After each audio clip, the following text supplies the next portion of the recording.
Oui, de toute façon, c'était la volonté déjà au départ de Blanc puisque, quand Blanc part, il y a notre ami Vulliez qui fait un match, intérimaire, d'ailleurs match pathétique, globalement, et ça avait été, Vulliez avait été poussé notamment par Ponceau parce que vous savez comment ça marche à Lyon et dans beaucoup de clubs, c'est la politique aussi et les pressions qui fonctionnent comme ça, il y a des clans de politique. Mais déjà à l'époque, Pierre Sage était proposé, notamment par des membres de la cellule de Mercato. Donc ça date pas d'hier, cette idée de Pierre Sage. Là, il a prouvé sur les matchs, notamment par de la simplicité, parce qu'on a la tentation de penser qu'un mec qui parle bien, Ouais. il fait forcément compliqué sur le terrain. En réalité, il ne fait pas compliqué, il fait simple et c'est ce que les joueurs, ce dont les joueurs ont besoin.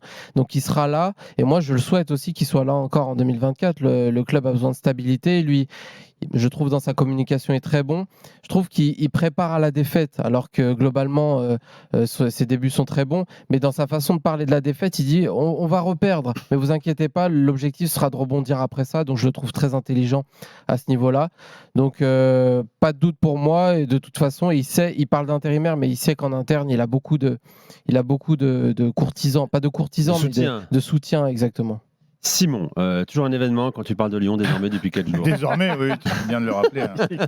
Mais au risque de surprendre mes nouveaux et nombreux amis lyonnais, moi je pense que depuis le début, la meilleure solution c'est de garder Pierre Sage. Je pense que ça aurait été une bêtise, pour pas dire autre chose, de faire venir un pyromane comme un Sampaoli qui de toute façon ne peut pas démarrer le moindre projet sans recruter une quinzaine de nouveaux joueurs.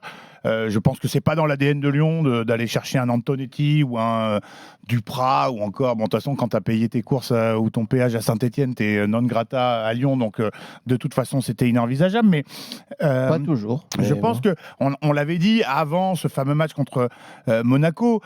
Sage, il a eu, Sofiane fait bien de rappeler qu'il s'exprime d'une façon qui est assez surprenante, parfois aux frontières, je l'ai déjà dit, du mysticisme, mais on l'écoute au moins. C'est un mec qu'on écoute qui se contente pas de banalité et qui a, je pense, eu l'intelligence d'arriver en se disant de toute façon, ce club, on va le sauver avec les totems, quoi, les patrons du vestiaire. C'est Lopez, Tolisso, Cacré, Lacazette.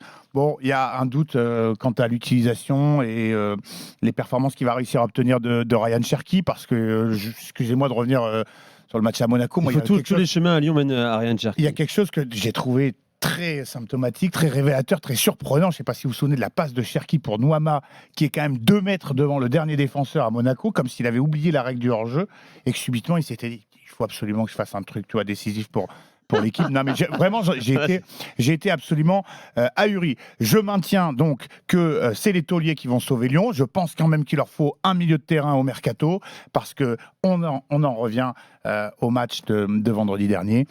La grêle qu'ils ont prise, la marée qu'ils ont pris face à Monaco en seconde période. Même s'il n'y a pas d'énorme occasion de la part de Monaco. Non, je suis d'accord avec toi, Sofiane, mais Tu vois, le nombre de fois que je ne vais pas refaire le match. je pense, et j'ai toujours trouvé ça plus symptomatique lorsqu'une équipe se fait percer dans l'axe du terrain.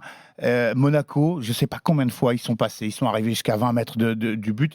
Notamment Fofana. Sauf qu'il peut, et ça a été un carnage absolu. Donc je pense qu'il leur manque un milieu de terrain. En revanche, je pense que Cacré doit arrêter de penser qu'il va gagner les matchs à lui tout seul. Mais si Tolisso retrouve le niveau vers lequel il semble se rapprocher récemment, moi je suis confiant pour les Lyonnais, et je pense que ça va aller très vite mieux.